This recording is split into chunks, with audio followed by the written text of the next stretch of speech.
Uşaqlar, bu günlərin nağıl zamanı. Gəlin, hansı nağıl istəyirsiniz danışın?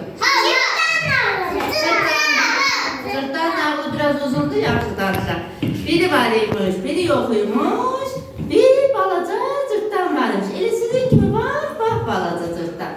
Bir gün bu cırtdan nənəsini çox istəyirmiş. Nənəsi də, nənə də cırtdanı çox istəyirmiş.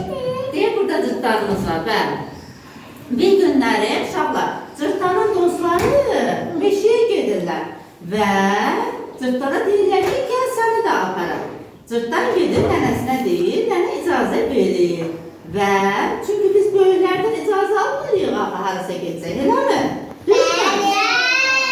Afərin, nənə icazə verir, amma nənə cırtdana neyiniyir? Yağlı çörəklər hazırlayır. Cırtdan yağlı çörəkləri götürüb dostları ilə meşəyə odun yığmağa gedir. Gedirlər. Cırtdan yorulur. Çünki o çıqqılıdan axı balaca körpədir. Ağlayır. Dostları soruşur, nə olur cırtdan, sən niyə ağlayırsan? Nənəm sizə yağlı çörək verir, məni də özünüzlə aparın. Onlar dostları cırtdanı alırlar belinə, gedirlər meşəyə. Gedirlər, otururlar, odun toplayırlar. Biraz keçir, görürlər cırtdan yenə ağlayır. Soruşurlar, ay cırtdan, yenə niyə ağlayırsan? Nənəm sizə yağlı çörək verir, mənə də odun toplayır. Dostları meşədə cırtdana da odun toplayırlar. Biraz keçir, görürlər ki, axşam qaranlıq olur. Hara gedək biz? İşıq yola yox. Bəli, odunlarını götürüb gəlmək istəyəndə, baxırlar qaranlıq, iki dənə yol var. Bir tərəfdə it bürür, bir tərəfdə işıq yanır. Soruşurlar, ay cırtdan, sən bilirsən, biz neyniyək? İşıq gələn tərəf gedək, yoxsa it bürən tərəf? Cırtdan itdən qorxduğuna görə, uşaqlar, cırtdan itdən qorxduğuna görə deyib, işıq gələn tərəfə gedək. Onlar, dostları, cırtdan və dostları işıq gələn tərəf gedirlər. Görürlər ki, yekə bir mağara var. Mağara bilirsiniz da nədir? Daşdan olan Canavar evi. Aferin. Kesin. Orada görürlər ki, orada nə var? Bir dənə canavar evi. Mağara. Yerindən içəri, görürlər içəridə qəşəng adlı yeməklər var.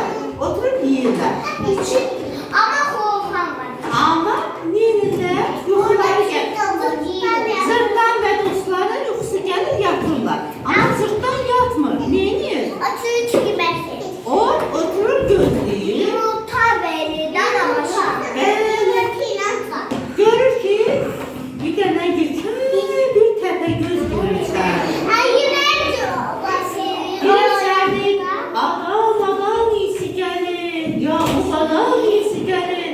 Burada kimsə adamlar var. Cırtdan tez deyir, mən buradayam. Təpəgöz soruşur, sən?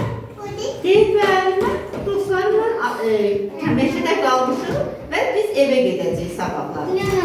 Deyir ki, yaxşı, sən niyə yatmırsan? Deyir, dostların yatıb, mən oyağım. Deyir, niyə yatmırsan? Deyir, nənəm mənə hər gün axşam duzlu qayğanaq pişirir, yumurta pişirir da. Təpəgöz gedir ona, havada, qabda yumurta pişirir, gətirir, yiyir. Amma deyir, duzlu olsun. Bu duzlu yumurtanı yiyir, soruşur, kim yatmış, kim oyaq? Deyir, hamı yatmış, cırtdan oyaq. Deyir, niyə oyaq? Deyir, cırtdan çünki duzlu yumurtanı yiyir, nənə ona hər axşam neyinirdi? Su verirdi. Bəli. Təpəgöz gedir, bir dənə ələk görürsünüz, ələk evinizdə. Bunun ələkləri, bax buna ələk deyir. Hər biri ələyi götürüb, gedir çaya. Deyir, nənə mən həmişə çaydan su gətirirdi. Gedir Təpəgöz, getir o suya.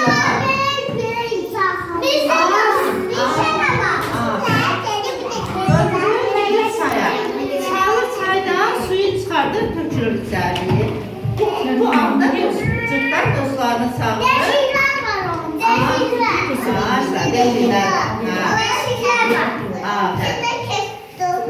Onun içərisində su dayanmır da, hamısı tökülür aşağı, eləmi? Gözlər.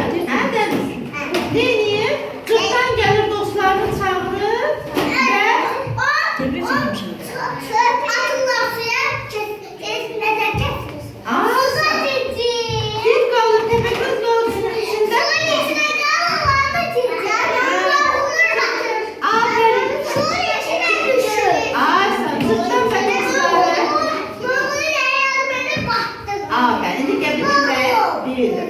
Sırttan ve dostları tez meşədə qaçırlar, gedirlər evlərinə.